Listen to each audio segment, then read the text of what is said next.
Chapitre 5 Les herbivores.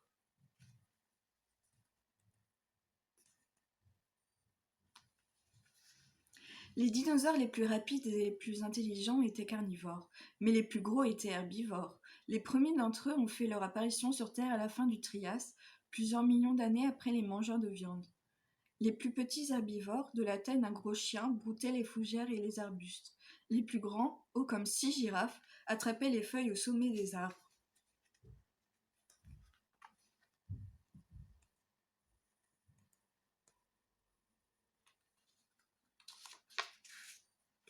Les plus impressionnants mangeurs de plantes étaient les sauropodes. Ils étaient tellement énormes qu'ils laissaient au sol des empreintes grosses comme des pneus de camion. Pendant longtemps, les paléontologues ont cru que le plus grand dinosaure était le Brachiosaurus, de la taille de 3 bus mis bout à bout. Aujourd'hui, ils savent qu'il existait au moins 3 dinosaures gigantesques. Leur nom donne une idée de leur dimension. Le Supersaurus, super lézard, 30 mètres de long, 50 tonnes. L'Ultrasaurus, extrême lézard, 30 mètres de long, 130 tonnes. Le Seismosaurus, lézard qui fait trembler la terre, 40 mètres de long et 50 tonnes. On ne connaît pas grand-chose sur ces animaux, car seuls quelques os ont été retrouvés. Pour l'instant, le Seismosaurus détient le record de la taille et l'Ultrasaurus celui du poids.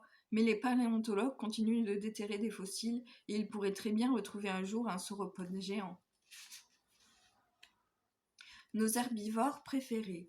Le Stégosaurus. Cet herbivore de 10 mètres de long avait une queue armée de pics. Il portait également le long de sa colonne vertébrale des plaques qui lui servaient à capter le vent pour se rafraîchir ou les rayons du soleil pour se réchauffer.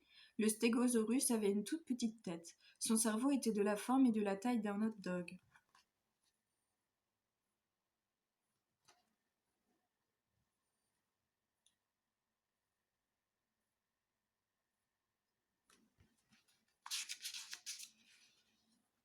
L'Ankylosaurus. L'Ankylosaurus était de la taille d'un tank. Son corps et sa tête étaient recouverts de plaques osseuses et d'épines. Avec une telle armure, il pouvait affronter le redoutable T-Rex. Sa queue se terminait en une sorte de massue. Il l'utilisait pour briser les pattes du prédateur qui osait s'attaquer à lui. Il vivait en solitaire.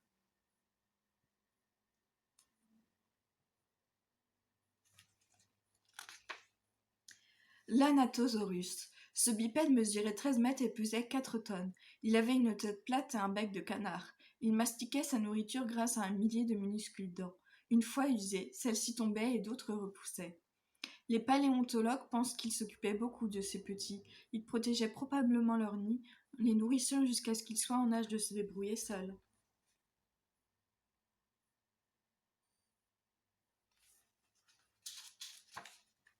Le Tricératops.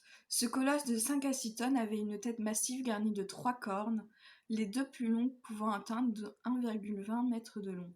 Son cou puissant était protégé par une collerette osseuse. Il chargeait l'ennemi avec sa tête comme un rhinocéros. Les mâles se battaient entre eux lors des périodes de reproduction.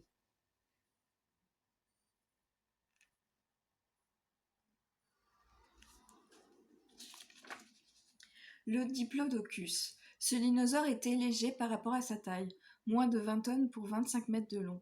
Il pouvait tenir en équilibre sur ses pattes arrière puissantes et sa très longue queue et s'étirer pour attraper les feuilles des arbres. C'était un géant avec une toute petite tête et ne mesurait que 60 centimètres. Le Diplodocus passait son temps à manger, plus de 6000 kilos de feuilles par jour sans mâcher.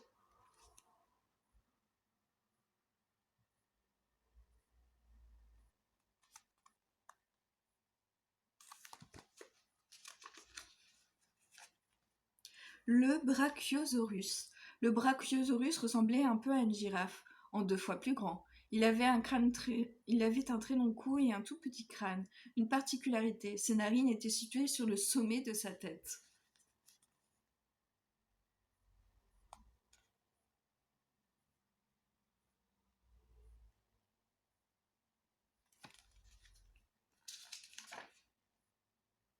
Les records de dinosaures par Tom et Léo. La plus grosse tête. Le Taurosaurus, lézard taureau. Le crâne de cet herbivore mesurait 2,60 m. C'est la taille d'une petite voiture. Sa tête constituait le tiers de son corps, du jamais vu chez un animal terrestre.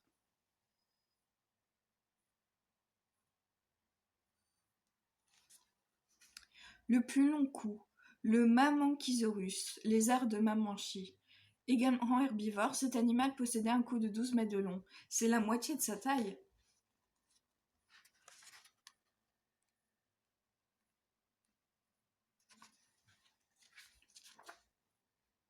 Les plus gros yeux.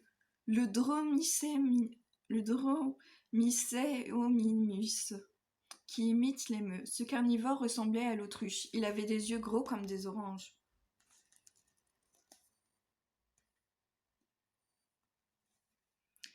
Le nom le plus long. Le Micropachycephalosaurus. Ce petit herbivore fut découvert en Chine. Son nom signifie petit lézard à tête épaisse.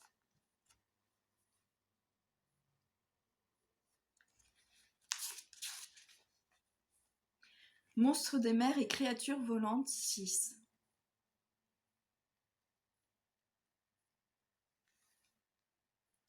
Durant l'ère mésozoïque, les dinosaures n'étaient pas seuls sur Terre. Les paléontologues ont retrouvé de nombreux fossiles de reptiles marins ou volants.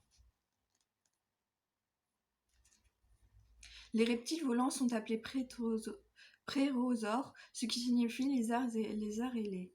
Les prérosaures possédaient des ailes constituées d'os et recouvertes de peau. Chaque aile était attachée à un très long doigt qui s'étendait de la main à l'extrémité de l'aile. Ce doigt pouvait mesurer jusqu'à 3 mètres. Grâce à leurs ailes immenses, ces animaux pouvaient planer. Donc ils ont des ailes recouvertes de peau, des très longs doigts et planaient. À la même période, la planète était aussi habitée par des reptiles marins. Les ichthyosaures, les arcs-poissons, avaient l'allure de dauphins avec un long museau et de gros yeux.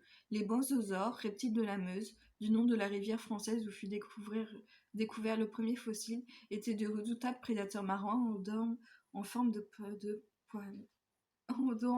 poignard.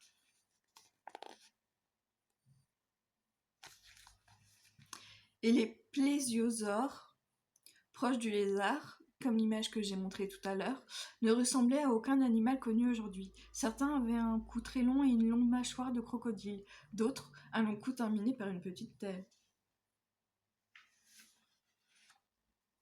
Créature volante.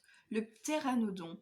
C'est sur son dos que Tom est grimpé pour échapper au T-Rex dans la vallée des dinosaures. Le ptéranodon avait un long bec. Sa crête osseuse, au sommet du crâne, lui servait probablement à s'équilibrer lorsqu'il plongeait pour pêcher les poissons.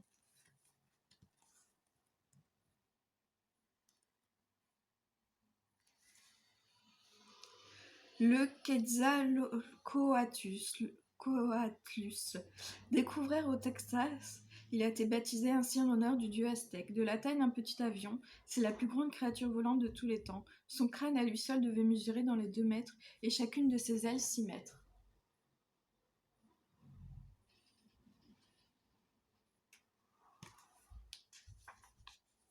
Créature marine. L'Ophthalmosaurus, de la famille des ichthyosaures, ce reptile avait le corps gracieux d'un dauphin. D'énormes yeux lui permettaient de chasser dans les eaux profondes.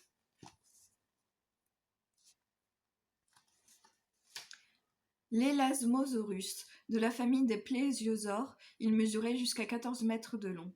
Son cou représentait à lui seul la moitié de sa taille. Son poids était d'environ 2 tonnes. Il avait des dents très tranchantes. Vif comme l'éclair, il gobait les poissons à la surface de l'eau.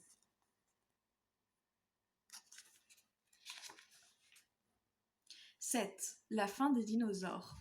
Les dinosaures ont vécu sur la Terre pendant des millions et des millions d'années, avant de disparaître complètement. Que s'est-il passé? Qu'est-ce qui a provoqué leur extinction? Il existe plusieurs théories concernant la disparition des dinosaures. Le changement climatique. Les paléontologues ont longtemps pensé que les dinosaures n'avaient pas pu s'adapter au climat à la fin du Crétacé et qu'ils s'étaient éteints lentement. L'activité volcanique. Les volcans dégagent de grandes quantités de gaz toxiques. De fortes éruptions associées au changement de climat auraient provoqué la disparition de nombreuses espèces. La théorie de la météorite. Selon certains scientifiques, les dinosaures seraient morts de manière beaucoup plus brutale, tués par une météorite géante de 8 km de diamètre. Elle se serait écrasée sur la Terre à la fin de l'ère mésozoïque et aurait anéanti tous les animaux dans un rayon de plusieurs centaines de kilomètres. En percutant notre planète, elle aurait formé un énorme nuage de poussière et de cendres empêchant les rayons du soleil de traverser l'atmosphère et donc d'éclairer et de réchauffer la Terre. Les plantes auraient disparu. Des dinosaures seraient morts de froid, d'autres de faim, et il n'en serait plus resté aucun. Les paléontologues ont découvert un cratère dans le golfe de Mérico, un trou de 200 km de large et de 800 mètres de profondeur sous l'océan. La disparition des dinosaures est l'un des plus grands mystères de tous les temps. D'autres mystères sur les dinosaures. Mystère numéro 1. La couleur des dinos. De quelle couleur étaient les dinosaures? Étaient-ils bruns ou gris, ou bien rouge vif, vert, jaune? Avaient-ils des taches, des rayures? De nombreux paléontologues pensent que les dinosaures étaient aussi colorés que les lézards ou les serpents d'aujourd'hui. Mystère numéro 2. Ça leur fait quel âge au juste? Combien d'années vivait un dinosaure? 10 ans? 30 ans? Certains scientifiques affirment que des dinosaures pouvaient être centenaires. Mystère numéro 3. Les cris des dinosaures. Ces animaux rugissaient-ils à la manière des lions?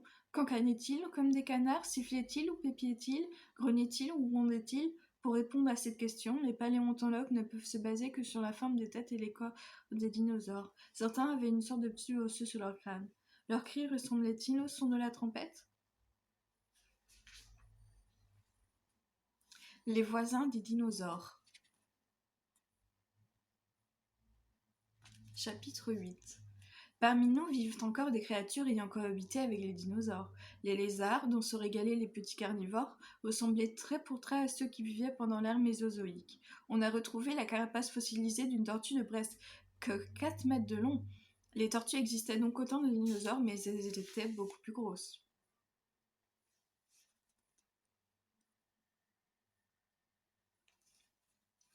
Un crâne de crocodile de 2 mètres, 5 fois plus gros que celui d'un crocodile actuel, a été déterré au Texas.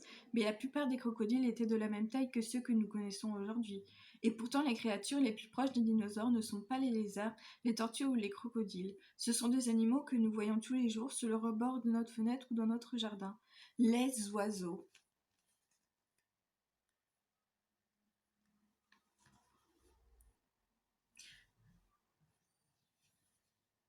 Ceux-ci sont apparus sur Terre au Jurassique. Les oiseaux seraient des cousins des dinosaures carnivores. Des scientifiques pensent qu'autrefois existait une créature mi-oiseau, mi-dino. En 1861, des ouvriers allemands ont déterré le fossile d'un squelette semblable à celui d'un petit dinosaure carnivore. Mais en y regardant de plus près, ils ont constaté que les pierres autour des os portaient des empreintes de plumes. Le dinosaure avait des ailes. Les paléontologues ont nommé cette créature Archaeopteryx, elle ancienne. Son fossile est l'un des plus précieux au monde. Comment les oiseaux, les lézards, les crocodiles et les tortues ont-ils survécu alors que tous les dinosaures sont morts? Encore un mystère à résoudre. Peut-être que la solution est là tout près, enterrée dans la boue, attendant que tu la trouves.